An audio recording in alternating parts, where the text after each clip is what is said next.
Good morning everyone शुभ दीपावलिर प्रीति और शुभेच्छा जानाई तोमादेर सकलके। तो आज के डेली ब्लगटा आमि एखाने स्टार्ट करछि। डेली ब्लग ना आज के एक स्पेशल ब्लग बुझतेई पारछो। आज के दीपावलिर दिन तो तोमादेर साथे आज के सारा दिनेर ब्लगटा आमि शेयर करब। तो आज के की निरामिष स्पेशल रान्ना बान्ना करब सेटा तो अवश्यई शेयर करब। और तार साथे साथे आज के पुजोर दिन की करछि अवश्यई आमादेर पाड़ाय पुजो होबे सेटाও तोमादेर साथे शेयर करब। तो तोमरा किन्तु अवश्यई पुरो ভিডিওটা দেখতে থাকো, আশা করি তোমাদের খুব ভালো লাগবে।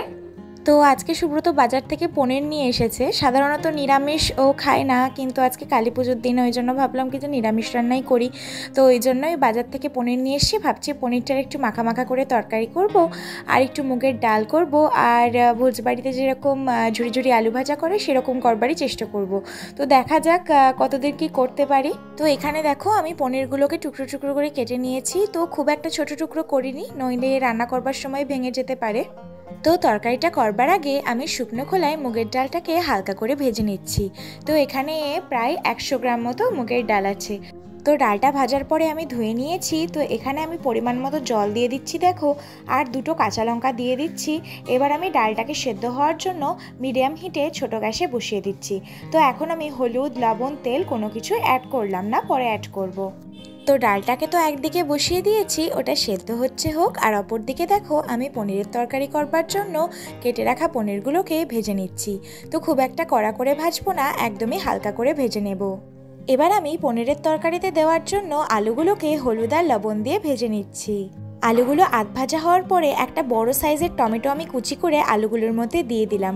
এবার আমি আলুর সাথে টমেটোগুলোকে খুব ভালোভাবে ভেজে নিচ্ছি। তো আলু আর টমেটো তো খুব ভালোভাবে ভাজা হয়ে গেছে। এবার আমি আগে থেকে যে মশলাটা করে রেখেছিলাম, এই যে আদা বাটা আর জিরে গুঁড়ো, লঙ্কার গুঁড়ো সমস্ত কিছু মিক্স করে আমি মশলাটা এর মধ্যে দিয়ে দিচ্ছি। আর হ্যাঁ, সাথে অল্প একটু হলুদ আর লবণও অ্যাড করেছি। এবার সব মশলার সাথে আমি খুব ভালোভাবে আলুগুলোকে কষিয়ে নিচ্ছি। তো দেখো এদিকে আমার মশলা কষানো হয়ে গেছে, আর এদিকে আমার ডালও প্রায় সেদ্ধ হয়ে এসেছে। তো আমি এবার জল অ্যাড করে দেব। তো পরিমাণ মতো জল অ্যাড করছি, খুব একটা বেশি জল অ্যাড করব না, কারণ কষতে কষতেই আমার বেশিরভাগ আলু সিদ্ধ হয়ে গেছে। তো ডালটা যেহেতু প্রায় সেদ্ধ হয়ে গেছে, এই পর্যায়ে আমি অল্প একটু হলুদ অ্যাড করছি। তো এখন আমি লবণ অ্যাড করব না, যখন আমি ডালটা ছুঁকবো তখনই আমি পরিমাণ মতো লবণ অ্যাড করব।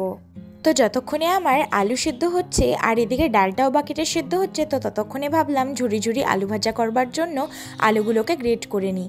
তো এই রকমভাবে ভোজবাড়িতে আলু ভাজা করে, কিন্তু আমি জানতাম না যে কিভাবে করে। তো জানলাম কি যে এই পর্যায়ে এরকমভাবে গ্রেট করেই আলু ভাজাটা করা হয়, আর কোনো রকমের হলুদ আর লবণ অ্যাড করা হয় না।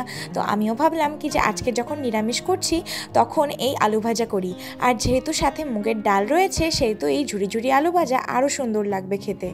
তো আমি দেখো কুর্নি দিয়ে আলুগুলোকে করে নিচ্ছি। একটা বড় কুর্নির যে মাঝারি ফুটো হয় সেই অংশ দিয়েই আমি গ্রেট করছি, নইলে খুবই জিরি হলে কিন্তু আলুগুলো একে অপরের গায়ের সাথে লেগে যেতে পারে। তো আলু তো আমার সব গ্রেট করা হয়ে গিয়েছে, আর এই দিকে দেখো আমার পনিরের তরকারিও ফুটে গিয়েছে, আলুগুলোও সেদ্ধ হয়ে গেছে। তো এখন আমি অল্প পরিমাণে একটু চিনি অ্যাড করছি, কারণ আলু পনিরের তরকারি একটু মিষ্টি মিষ্টি হলেই খেতে কিন্তু বেশ ভালো লাগে। চিনি অ্যাড করার পরে আমি এখানে ভেজে রাখা পনিরগুলোও দিয়ে দিলাম, কিন্তু পনির দেওয়ার পরে আমি বেশিক্ষণ ফোটাবো না, নইলে কিন্তু পনিরগুলো নরম হয়ে যেতে পারে। তো একবার অল্প একটু ফুটিয়ে দেখো আমি তরকারিটা নামিয়ে নিয়েছি। তরকারির কালারটা কিন্তু অসম্ভব সুন্দর এসেছে, কারণ আমি পুরো রান্নাটাই শুকনো লঙ্কা দিয়েই করেছি। এবার আমি মুগের ডালটা ছুঁক দেওয়ার জন্য তেলের মধ্যে জিরে, তেজপাতা আর দুটো শুকনো লঙ্কা দিয়ে দিয়েছি, আর সামান্য একটু আদা বাটা দিয়ে দিচ্ছি। এতে কিন্তু স্বাদ খুবই ভালো হয়। এবার খুব ভালোভাবে সব কিছুকে কিছুক্ষণের জন্য ভেজে নিচ্ছি। এবার আগে থেকে সেদ্ধ করে রাখা মুগের ডালটাও আমি এর মধ্যে দিয়ে দিচ্ছি, আর কিছুটা পরিমাণে জলও অ্যাড করে দিয়েছি। তো সামান্য একটু হলুদ আর পরিমাণ মতো লবণ আর খানিকটা চিনি অ্যাড করেছি। তো মুগের ডালেও কিন্তু একটু সামান্য মিষ্টি মিষ্টি হলে খেতে কিন্তু বেশ স্বাদ লাগে। তো এখন সব কিছু খুব ভালোভাবে মিশিয়ে নিচ্ছি, তারপরে বেশ খানিকক্ষণের জন্য ফুটিয়ে নেব। তো ডালটা দেখো খুব ভালোভাবে ফুটে গেছে, এবার আমি নামিয়ে নিলাম। তো ডাল আর তরকারি তো হয়ে গেল, এবার শুধু আলু ভাজাটাই করতে বাকি আছে। তো দেখো সব আলুই গ্রেট করা হয়ে গেছে, আর এদিকে আমি বেশ খানিকটা তেল কড়াই গরম হতে দিয়ে দিয়েছি। এবার দেখো গ্রেট করা আলুগুলোকে আমি তেলের মধ্যে ছেড়ে দিয়েছি, কিন্তু আমি একেবারে অল্প পরিমাণে দিয়েছি, নাহলে কিন্তু আলুগুলো একসাথে লেগে যেতে পারে। তো এইভাবে করে অল্প অল্প করে আলু আমি হাই হিটে খুব ভালোভাবে ভেজে তুলে নেব। তো দেখো আমার আলু ভাজা করা কমপ্লিট। তো শেষ অবধি আমি সাকসেসফুল হয়েছি ঝুড়ি ঝুড়ি আলু ভাজা বানাতে। এবার খালি খেয়ে দেখা যাবে যে ভালো হয়েছে কি হয়নি। তো রান্না বান্না তো আপাতত আমার কমপ্লিট হয়ে গেল, এখনো অবধি অনেক কাজই বাকি আছে। তো সেগুলো তোমাদেরকে আজকে আর দেখাচ্ছি না, কারণ আজকে আরও অনেক কিছু স্পেশাল জিনিস আমি তোমাদেরকে দেখাবো। তো রান্না বান্না তো দেখালাম, তো এখন স্নান করতে চলে যাব, তো আবার পরে তোমাদের সাথে দেখা হবে। তো বন্ধুরা বিকেল তো হয়ে গেছে, প্রায় 5টা মতো বাজে। তো আমি ফ্রেশ ট্রেশ হয়ে গিয়েছি। তো দেখো এবার আমি আলতা পরতে বসে গিয়েছি। তো দুপুরবেলায় স্নান করে উঠে আলতা পরা হয়নি, ওই জন্যই দেখো আজকে এমনিতেই বৃহস্পতিবার, তারপরে দীপাবলির শুভ দিন, ওই জন্যই দেখো আমি একদম 2 পা ভর্তি করে আলতা পরতে শুরু করে দিয়েছি। তো আমার মতো কারা কারা এরকম 2 পা ভর্তি করে আলতা পরতে পছন্দ করো আমাকে কিন্তু অবশ্যই কমেন্ট করে জানিও। তো বন্ধুরা এখন বিকেল হয়ে গেছে, তো দেখতেই পাচ্ছ আমি শাড়ি পরে নিয়েছি, বাট এখন অবধি রেডি হইনি। তো পাড়ায় পুজো আছে, তো তার আগে কিছু মন্দিরে মন্দিরে আমি প্রদীপ দিতে যাব। তো সবটাই তোমাদেরকে দেখাবো, আর তার আগে দেখাবো বাড়িতে 14 প্রদীপ দেবো। এখন অবধি দিইনি, প্রদীপ রেডি করা হয়ে গেছে। তো চলো সাথে থাকো শেষ অবধি। তো বন্ধুরা দেখো আমি পুরো সাজুগুজু করে পুরো রেডি। তো আমাকে কেমন লাগছে দেখতে তোমরা কিন্তু অবশ্যই কমেন্ট করে জানিও। তো আমি তো আগে থেকে 14 প্রদীপ রেডি করে রেখেছিলাম, তোমাদেরকে বললাম এখন খালি সেগুলো জ্বালানোই বাকি আর সেগুলো দেওয়া বাকি। তো অনেকেই কিন্তু চতুর্দশীর দিনই প্রদীপ দিয়ে দাও, কিন্তু আমাদের বাড়িতে 14 প্রদীপ আমরা কালী পুজোর দিনই দিই। তো দেখো এই 14টার প্রদীপ আগের বছর যখন দীঘা গিয়েছিলাম তখন সেখান থেকেই কিনে নিয়ে এসেছিলাম, এত পছন্দ হয়েছিল। তো অনেকের বাড়িতেই কিন্তু এরকম প্রদীপ আশা করি আছে, কিন্তু অনেকেই আবার মাটির প্রদীপ দাও, কিন্তু যেহেতু আমি এগুলো কিনে নিয়ে এসেছিলাম, এগুলো আমার খুব কাছের, ওই জন্য প্রত্যেকবার কালী পুজোর দিন এইগুলোই আমি জ্বালাই। তো দেখো কত সুন্দরই না লাগছে না প্রদীপগুলো। তো এখন শুধু এই প্রদীপগুলো গোটা বাড়িতে সাজিয়ে ফেলাই বাকি, কিন্তু আমার তো মনে হচ্ছে এই প্রদীপগুলো হাতে ধরে নিয়েই বসে থাকি। তো সব থেকে প্রথমে আমাদের যে মেন দরজায় সেই দরজাতেই আমি প্রদীপ দিয়ে শুরু করব, তারপরে গোটা বাড়িতে দেব।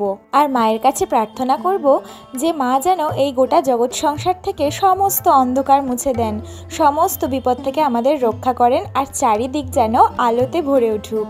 এবার সোজা চলে এলাম আমার ঘরের প্রদীপ দিতে। তো নিচের ঘরে বারান্দায় সব জায়গাতেই প্রদীপ দিয়ে দিয়েছি, এবার খালি ছাদে তুলসী মণ্ডপে প্রদীপ দেওয়াটাই বাকি আছে। তো তুলসী মণ্ডপে প্রদীপ দেওয়ার পরেও আমার কাছে দেখো আরো 6টা প্রদীপ বেঁচে গিয়েছে। তো এটা ভাবলাম কি যে ছাদের একদম মাঝখানে সুন্দরভাবে সাজিয়ে দিই। তো প্রদীপগুলো সাজানোর পরে এই প্রদীপ হাতে নিয়ে বেশ কয়েকটা ছবিও ক্লিক করব, এটা ভেবেই রেখেছি। তো বন্ধুরা প্রদীপ সাজানোটা কেমন হয়েছে আমাকে কিন্তু অবশ্যই জানিও। আর এই দেখো আমাদের বাড়িকে যতটা সম্ভব সুন্দরভাবে সাজিয়ে তোলবার চেষ্টা করেছি। তো সাজানোটা কেমন হয়েছে সেটা কিন্তু আমাকে অবশ্যই একটা কমেন্ট করে জানিও। তো বাড়িতে প্রদীপ দেওয়া তো কমপ্লিট, এবার আমি যাব কিছু কিছু মন্দিরে ধূপকাঠি আর মোমবাতি দিতে। তো প্রদীপও নিয়ে যাব ভেবেছিলাম, কিন্তু যেহেতু বাইকে যাব সেহেতু প্রদীপ নিয়ে যাওয়া একটু চাপের হয়ে যাবে। তো প্রথমেই চলে এলাম ধরণীবাবুর কালীবাড়ি, এটি লালবাগের সব থেকে জাগ্রত কালী মন্দিরগুলির মধ্যে একটি। তো মন্দিরে প্রচণ্ড ভিড় থাকায় তোমাদের এমনভাবে দেখালাম। তো দেখো এখানে আমাদের মা কালী আর বাবা মহাদেব এই মন্দিরে একসাথেই বিরাজ করেন। তো প্রচণ্ড ভিড় ছিল, কিন্তু তার মধ্যেও কিন্তু মায়ের দর্শন করে চলে এসেছি। এবার ধূপকাঠি আর মোমবাতিটা ঝটপট ধরিয়ে নিই, এত প্রচণ্ড পরিমাণে গরম ছিল যে কি বলবো। তো এবার নেক্সট চলে এলাম শনি মন্দিরে। তো এখানেও কালী মায়ের পুজো হয়। তো প্রথমে আমি এখানে ধূপকাঠি ধরিয়ে নিই, তারপরে তোমাদেরকে মায়ের দর্শন করাবো। তো দেখো মায়ের পুজো অলরেডি শুরু হয়ে গেছে, তোমরাও কিন্তু আমার সাথে সাথে মায়ের দর্শন করে নাও। তো এবার চলে এলাম ইচ্ছাগঞ্জের কালী মন্দিরে। তো দেখো মায়ের দর্শন করো, মায়ের কিন্তু সত্যিই খুব অপরূপ রূপ, আর এই মা কিন্তু খুবই জাগ্রত। তো মায়ের কাছে পুজো দিয়ে ধূপকাঠি আর মোমবাতি দেখাতে চলে এসেছি দেখো। তো এই মা এতই জাগ্রত, মায়ের কাছে যাই মানত করা হয় মা কিন্তু সকলের মনের আশাই পূরণ করেন। তো এখানে যেহেতু আমার বড় মার বাড়ি, সেহেতু দেখো 2 ভাগ্নি আর ভাইজির সাথেও দেখা হয়ে গেল।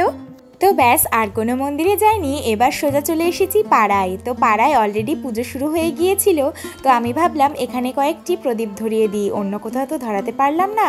তো প্রদীপগুলো জ্বালিয়ে দেখো আমি ধূপকাঠি আর মোমবাতি দেখাচ্ছি মাকে। তো এটি হচ্ছে আমাদের পাড়ার সবুজ সঙ্গের মা কালী, তোমরাও দর্শন করে নাও। তো পাড়ায় এরকম একটি পুজো হলে কিন্তু সত্যি পুজোর দিন খুব মজা হয়। তো এখন প্রায় রাত 9টা মতো বাজে। তো পুজো শুরু হয়েছে 2 ঘন্টা হলো, এখনো অর্ধেক পুজো বাকি রয়েছে। লাগছে। তো দেখো আজকে আমাদের পাড়ার পুজোতে আমার ফ্রেন্ড মনিকাও এসেছিল।